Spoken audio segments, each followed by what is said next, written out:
Sabihin ninyo sa inyong mga kapatid na lalaki, Ami, at sa inyong mga kapatid na babae ay Ruhama.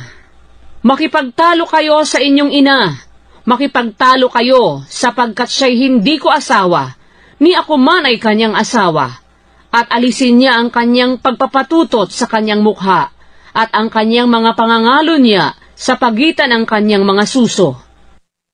Baka siya'y aking hubaran, at aking ilagay siya na gaya ng araw na siya'y ipanganak, at gawin ko siyang parang isang ilang, at ilagay ko siyang parang isang tuyong lupa, at patayin ko siya sa uhaw. Oo, sa kanyang mga anak ay hindi ako magdadalang habag, sapagkat sila'y mga anak sa patutot. Sapagkat ang kanilang ina ay nagpatutot, siya na naglihi sa kanila ay gumawa ng kahiyahiya, sapagkat kanyang sinabi, ako'y susunod sa mga mangingibig sa akin, na nangagbibigay sa akin ng aking tinapay at ng aking tubig, ng aking lana at ng aking lino, ng langis ko at ng inumin ko. Kaya't narito, aking babakuran ng mga tinik ang iyong daan, at ako'y gagawa ng bakod laban sa kanya, na hindi niya masusumpungan ang kanyang mga landas. At siya'y susunod sa mga mangingibig sa kanya, ngunit hindi niya sila aabutan, at hahanapin niya sila, ngunit hindi niya sila masusumpungan. Kung magkagayoy, sasabihin niya, ako'y yayaon at babalik sa aking unang asawa, sapagkat naging mabuti sa akin kaysa ngayon. Sapagkat hindi niya naalaman na ako ang nagbigay sa kanya ng trigo, at ng alak, at ng langis, at nagpaparami sa kanya ng pilak, at ginto, na kanilang ginamit kay Baal. Kaya't aking babawiin ang aking trigo sa panahon niyaon, at ang aking alak sa panahon niyaon, at aking aalisin ang aking lana, at ang aking lino, na sana'y tatakip sa kanyang kahubaran. At ngayon aking ililitaw ang kanyang kahalayan sa paningin ng mga mangingibig sa kanya, at walang magliligtas sa kanya mula sa aking kamay.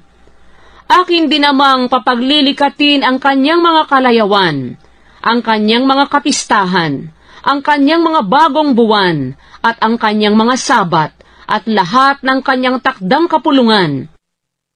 At aking iwawasak ang kanyang mga puno ng ubas, at ang kanyang mga puno ng higos na siya niyang sinasabi, ang mga ito ang aking kaupahan na ibinigay sa akin ng mga mangingibig sa akin, at ang mga yaoy aking gagawing isang gubat, at kakanin ng mga hayop sa parang.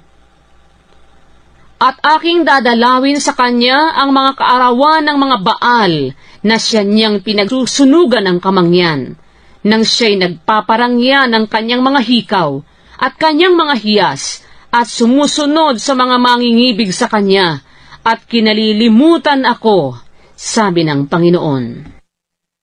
Kaya't narito, akin siyang hihikayatin, at dadalhin siya sa ilang, at pagsasalitaan ko siyang may pag-aliw. At ibibigay ko sa kanya ang kanyang mga ubasan mula roon, at ang libis ng Akor na pinakapintuan ng pag-asa, at siya'y sasagot doon, gaya ng mga kaarawan ng kanyang kabataan, at gaya ng araw na siya'y sumampa mula sa lupain ng Ehipto. At mangyayari sa araw na yaon, sabi ng Panginoon, natatawagin mo akong Ishi, at hindi mo na ako tatawaging Baali.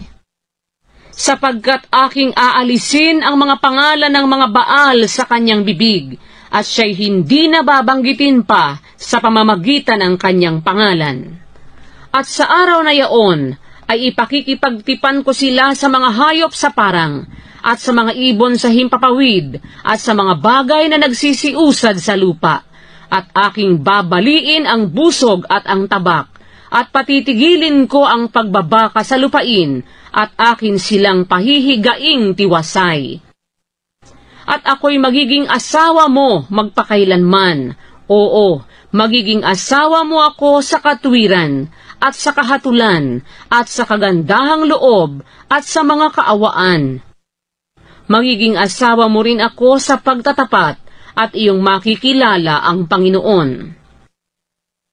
At mangyayari sa araw na yaon na ako'y sasagot, sabi ng Panginoon. Ako'y sasagot sa langit at sila'y magsisagot sa lupa. At ang lupa'y sasagot sa trigo at sa alak at sa langis at sila'y magsisagot sa Jezreel.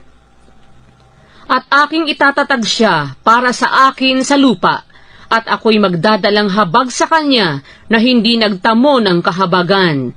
At aking sasabihin sa kanila na hindi ko bayan, ikaw ay aking bayan. At siya'y magsasabi, ikaw ay aking Diyos.